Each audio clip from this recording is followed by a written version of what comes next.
Hello, everybody, and welcome to Talking About Stuff. This is a space that I have created to sit down and chat about, well, stuff and things. Here I can let my thoughts on a myriad of topics spill out of my head and into the internet. I don't consider myself a great philosopher or thinker, but I do enjoy the sound of my own voice. So, whether you're here to listen, agree, or argue, stick around and let's see where this goes.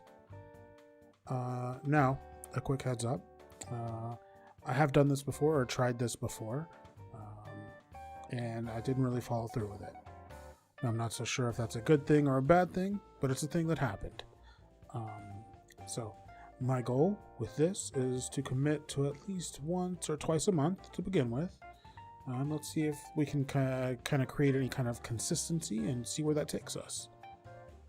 Now, with that said, let's tackle the big question. What is life? No? Alright, maybe we'll save that for a later date.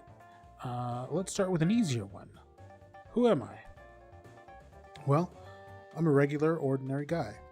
Pretty basic, really. I'm an older millennial, cisgendered hetero male from the United States. Like I mentioned, pretty bog standard. I consider myself laid back and easygoing. My basic philosophy is to go with the flow.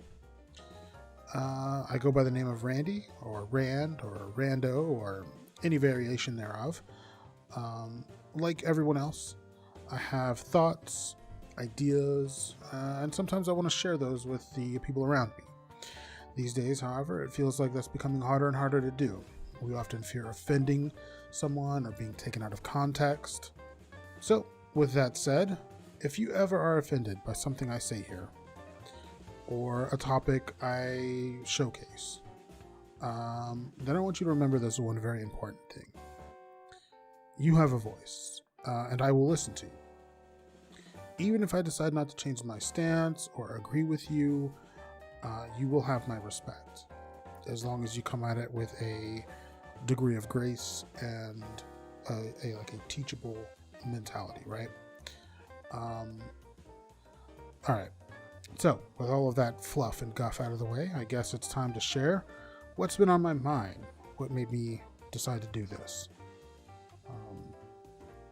And the answer is jobs.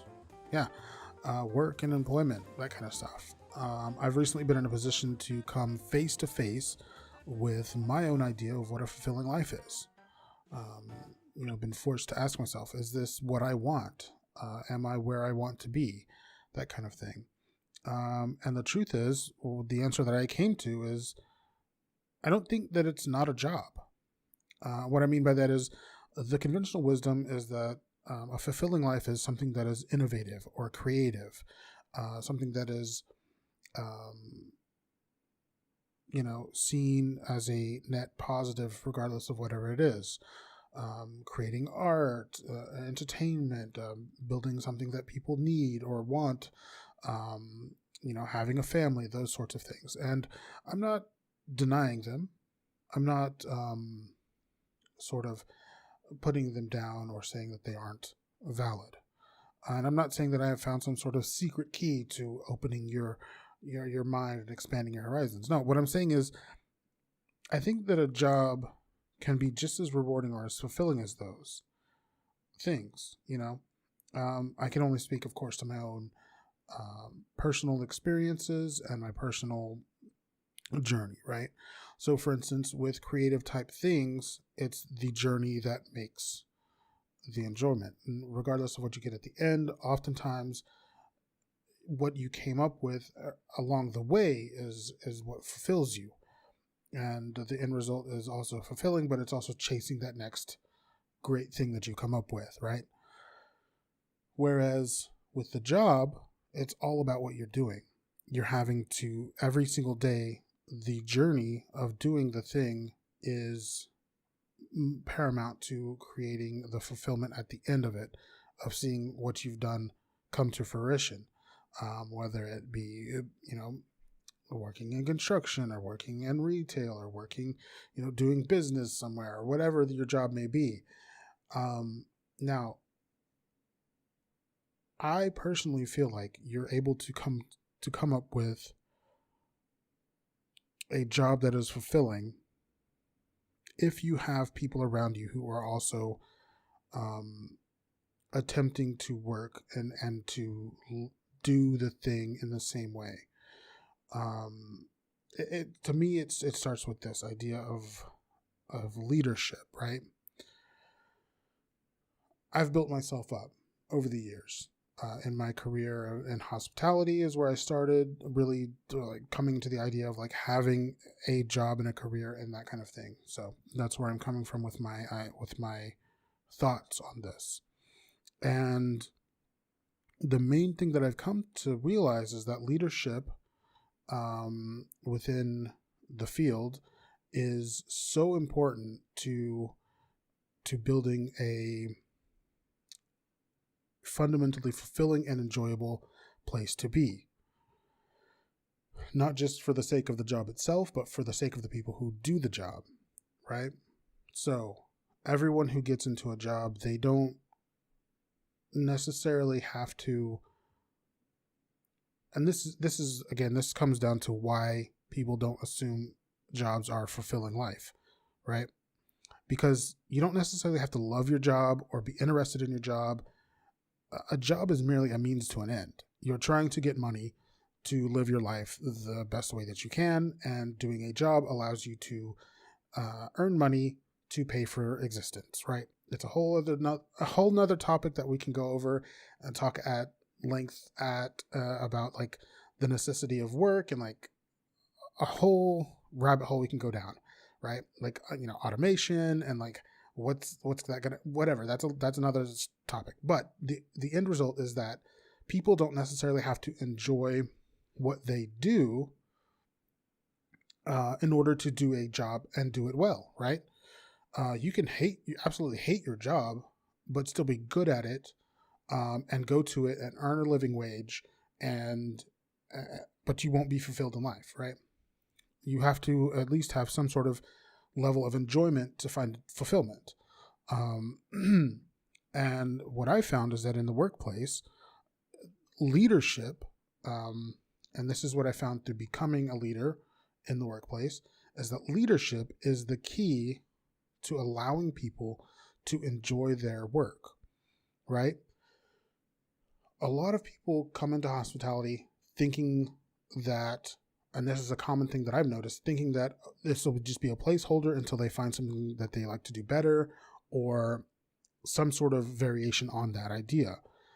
So they get into it. They don't necessarily enjoy it. They don't necessarily care for it, but they're doing it because they're trying to pay their bills. And as such, they're able to succeed, based on their ability to do work. But if you have a strong leadership that seeks to elevate people beyond what they're just simply working at, seeks to really build everyone up and to elevate their thinking on the matter, as well as their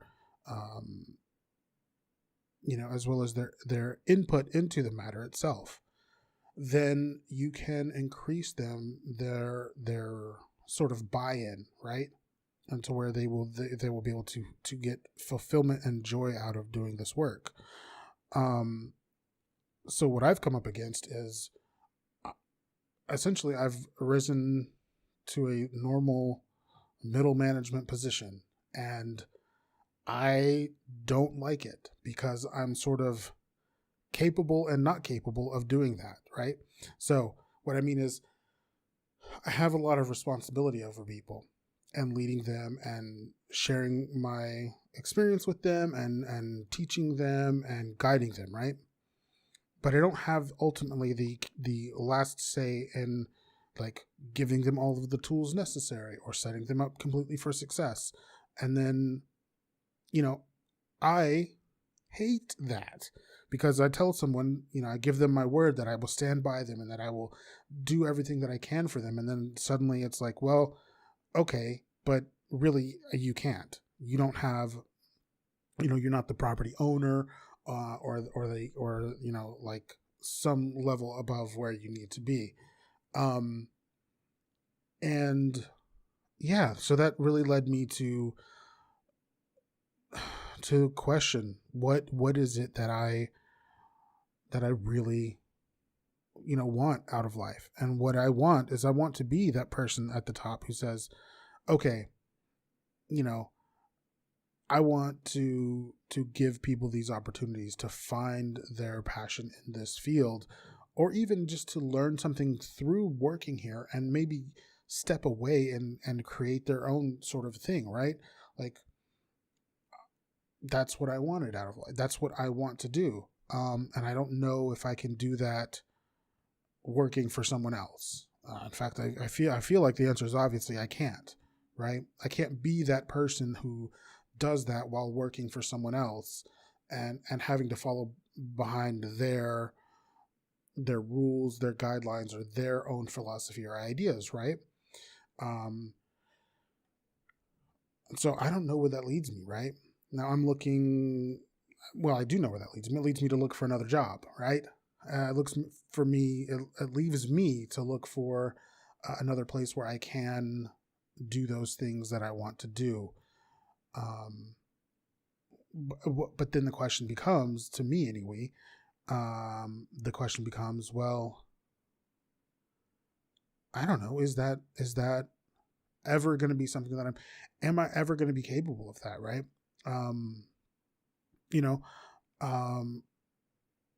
Yeah, I think I am. But again, here's something that I think doing these talks, or whatever I want to call them, talking about stuff here on this thing, could that be an avenue that I could explore this idea, this feeling of like just sharing with people? I mean, I think that's what it comes down to, is I want to be able to get things out of the inside of my head out into somebody, I don't know, and share that with them. There's a lot of things that I think that we want, right? And I guess this goes back to what I was talking about, earlier, about like just jobs in general, right? Talking about the idea of employment and using that to live a normal life, right? So we live in a world where there's so much requested of us, right?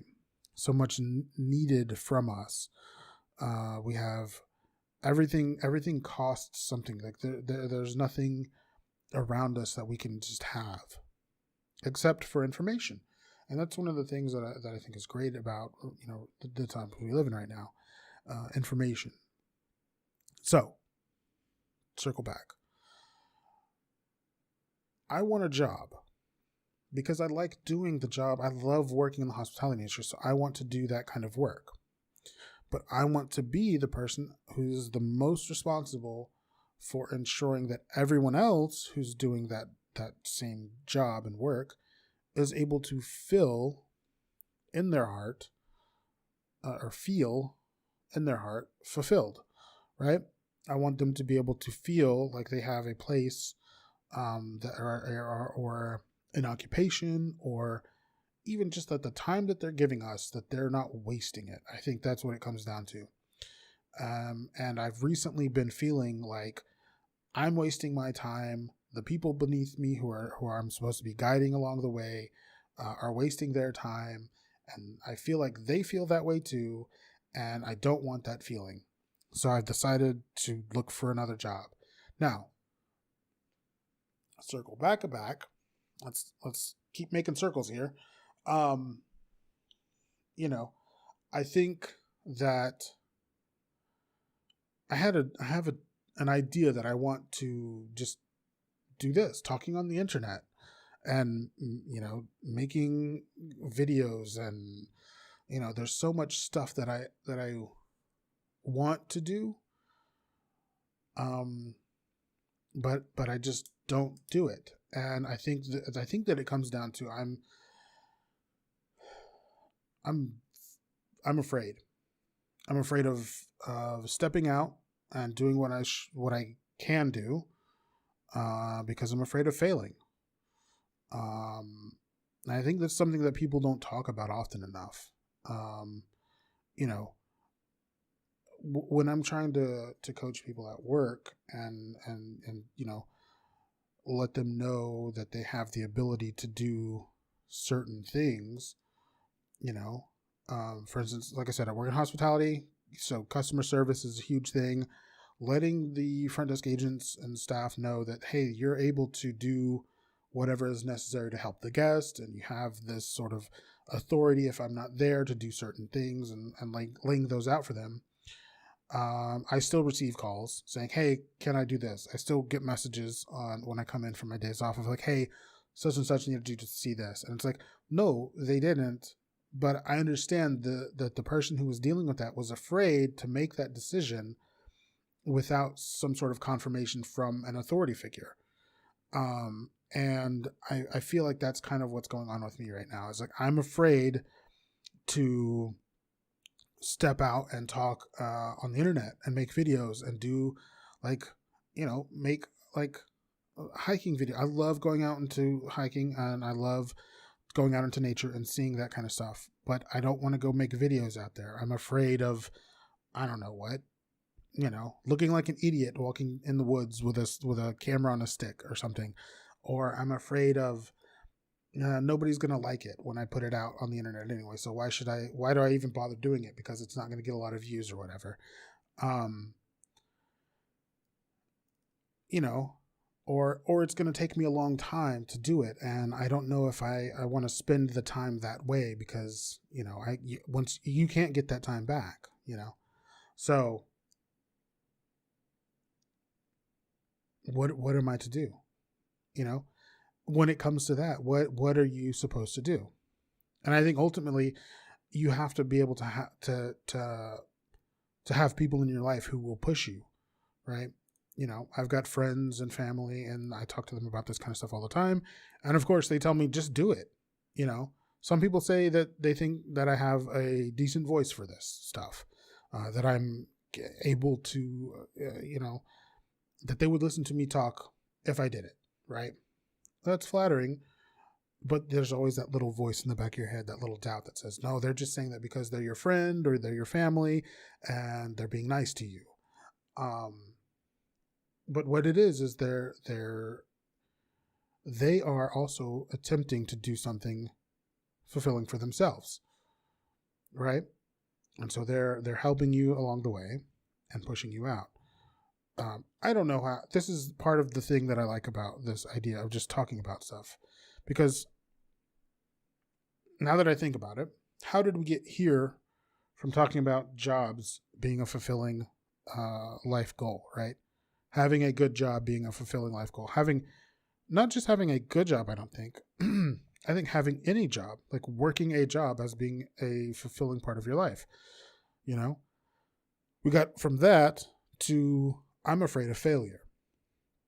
And I like the idea of just sitting down and talking things out and getting to the root cause of stuff, or hell, just talking nonsense for an hour or two. I probably won't keep you guys here for an hour or two, but just like talking nonsense for a period of time, because why not? Why not take those steps? So I think you can have a fulfilling life at a job doing work. And I think it's up to the people who are in leadership to help facilitate that. And I think that if you want to be in that position, you have to take the reins of your life. You have to be the one in control. And I think that's what I can do here. If I can start something here online, I can create an environment that creates work, right?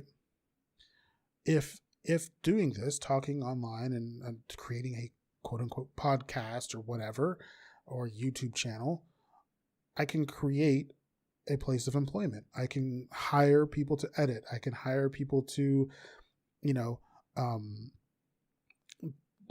scheduling and doing taxes and all that kind of stuff. Like, I can create a place where I can build an employment environment that I can create these sort of this place of doing fulfilling work and being proud of your work, for people, and I can be the one who's responsible. I think is what ultimately that my ultimate goal in life is, to be able to be the one who is responsible for that kind of thing for people. Um, you know, I like that. I like helping someone who maybe isn't fully, you know, fully on board with what they're trying to do. You know, it's so funny because I'm thinking about, like, you know, I've had friends who I've talked to who had stuff that they wanted to do, and when I talk to them about it, the more that someone talks to me about some kind of plan or thing that they have in their life, about things that they want to do, whether it be, um, you know, get advancing in their career, or, doing something creative or what have you, I always get really excited about that. I'm thinking to myself, well, how can I help you with this? How can I facilitate this? What is it you want to do? What advice can I give you that will help you? Hell, what support work can I do for you? Do you need, does whatever you're doing need? Do you need me to Do you need me to drive you somewhere, or do you need me to, like, um, you know, whatever it may be, to help you do this and come to have this thing come to fruition? I really enjoy that kind of stuff. So I don't know. I don't know. And I think that's what, one of the things that I want to do with this is to push myself to finally be that kind of, hey, we're going to do it. And that's what it is, So with all of that said, all of this rambling, I think I kind of used to do this when I did random rambling videos in Battlefield 4. I would just play Battlefield 4 and talk about stuff. And the game would play in the background, and, like, oh, flashing lights, you don't have to listen to me, just watch, the little character on screen get murdered. But, like, the idea of actually saying, no, I'm going to set aside a time and a place to do talking stuff. Who, like I said, who knows what it's going to come down to? Who knows what it's going to eventually be? But we shall see. Now, I did want to have a little bit more structure to this. And as you can tell, in the beginning, we definitely had the structure. I had written out a couple of paragraphs of things to say, and we have gotten kind of away from that. I left the rest of it blank after a certain point. So yeah, while I do enjoy talking, kind of rambling about different topics, one of the things that I think would be basically it's an easy way to kind of jumpstart conversations, right? Is to basically surf Reddit and find a Reddit post that says something and just start talking about that. It's like right there, it's free for all. Hey, here's something that you can talk about. For instance, browsing the "Am I the Asshole" thread will get you all kinds of stuff that you can talk about. And discuss the options, right? And I think that could be a good thing to do, or, like I said, it's an easy way to do that, kind of a jump start point of view. Then there's always the ever popular or ever available talking about news stories. Who knows what we could do if we talk about the news. So, as sort of a overall jumping point, let's just grab this first one that I'm seeing here. It's kind of an interesting one. This Redditor asks, am I the asshole for not punishing my son for hitting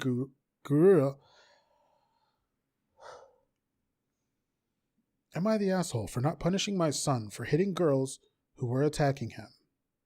Now, let's start there, right off the bat. In specifically Western society, I think a lot, at least in the U.S. where I'm from, you were definitely growing up, you were taught as a young man, as a boy and a young man, not to hit girls. A lot of it was like, don't hit them no matter what. There was a lot of that kind of culture around physical altercations. Boys can roughhouse with each other, but you are not to do that with girls. I do see that it has been getting a lot more. People have been kind of pushing back against that sort of mentality of like, hey, I get that you're a girl and all, but if you attack somebody, physical violence is going to be met with physical violence. So I can understand the idea of not punishing someone, specifically a boy, for hitting a girl, if she was also hitting him first, or even just like hitting him in general, right? So let's jump into the meat of this story and find out what's going on. Now, here's the thing I want to preface. These Am I the Asshole threads, they always sound kind of like creative writing assignments.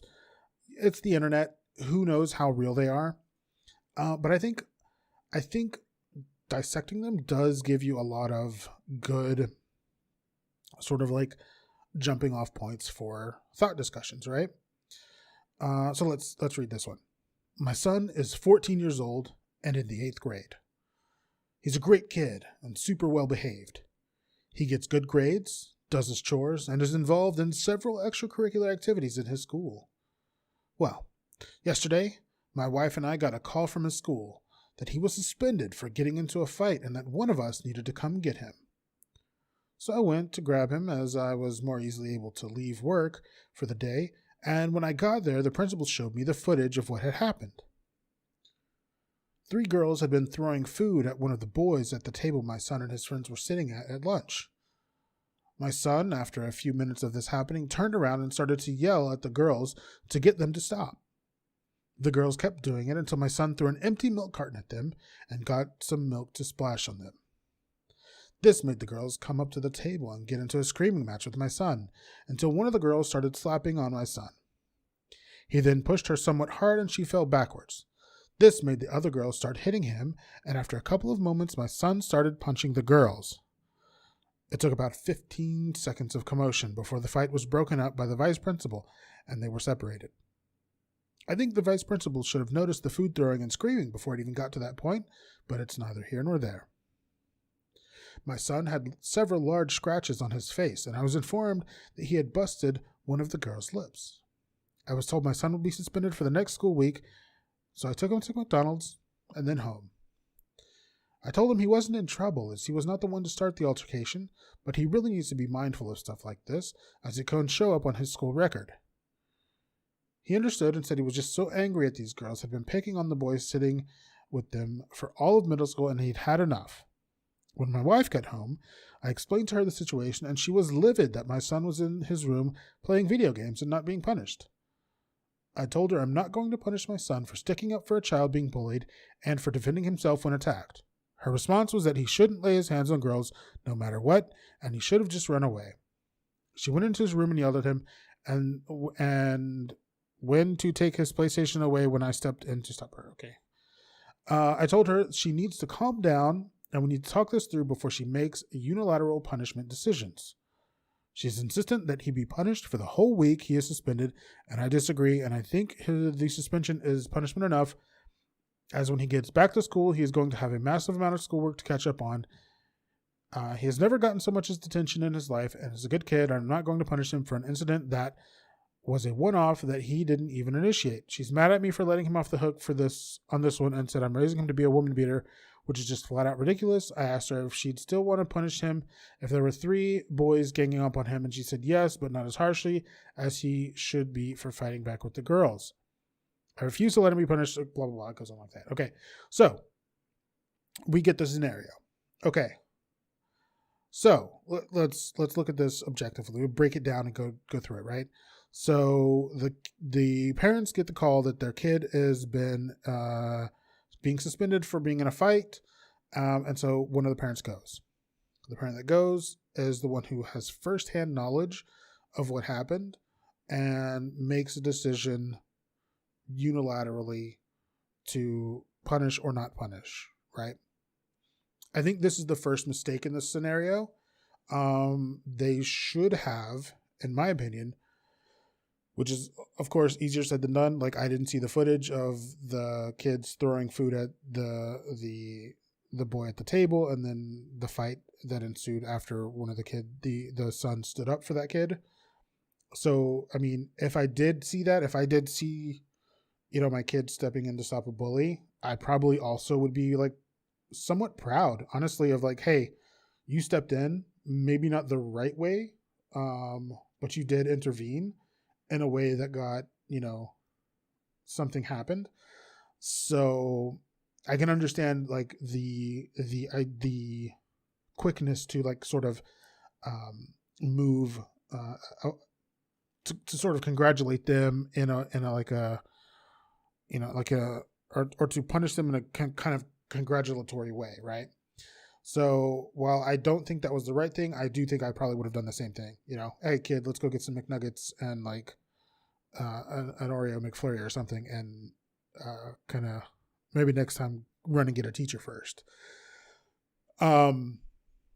I do agree with the whole idea of like, if there was this sort of altercation with the kids throwing food, like that should have been seen and dealt with by adults way before this escalated any further.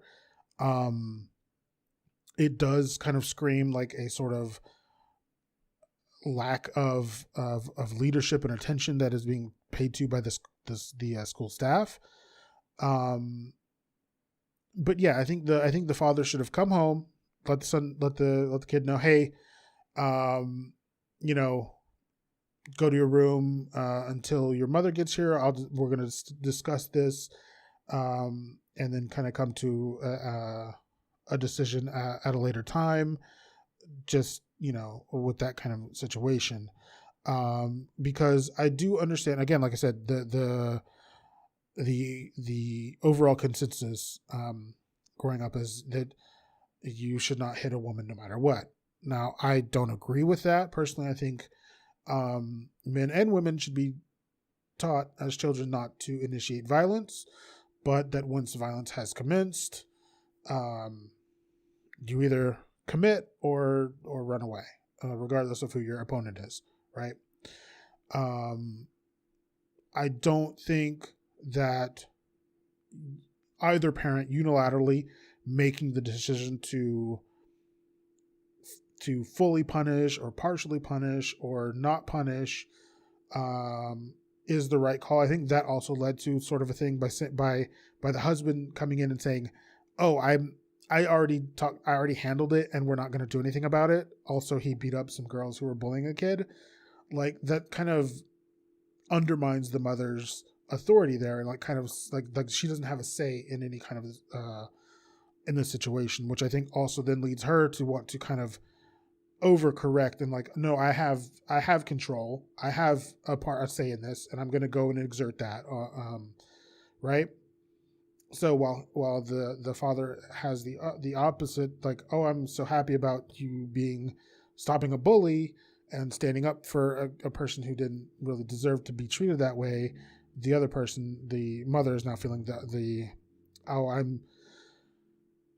I'm not valued here, so I have to kind of exert my ability to this sort of thing. It kind of makes it worse for everyone involved. Like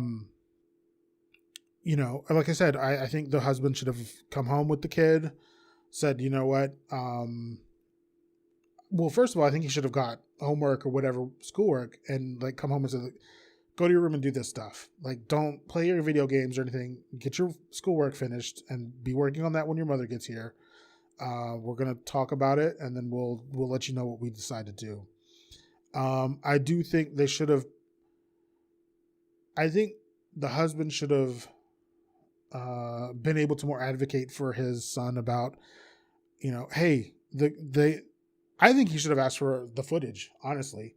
Like, my son was involved in this altercation. I need this video footage, this evidence that you have of this situation as well.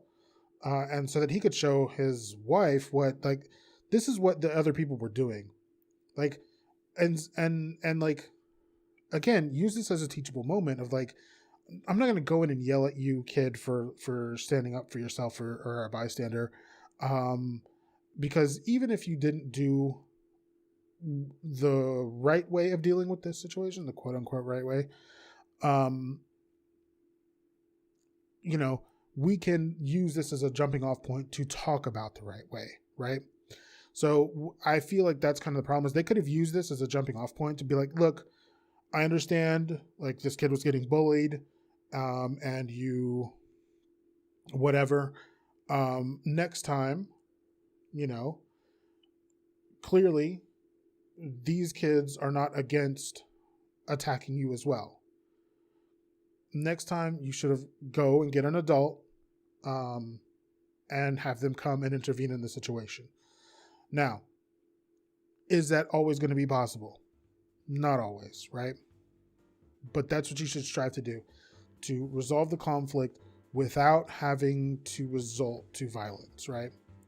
So that's where I think they should have come through with that. Who knows? I don't know. But, that's what I think. Anyway, that's that. So that's my idea for talking about stuff. I'm just going to ramble on a little bit, read a Am I the Asshole post or an unpopular opinion thread, or, a change my worldview or whatever. Read something on the internet, a news story, discuss it, talk about it, say what I think about it. And that'll be sort of the somewhat structure of this nebulous thing that we're calling talking about stuff. So, hey, I had fun. I enjoyed talking about stuff with you. If you enjoyed it, stick around. We'll see what happens next. And I'll see you guys in the next one.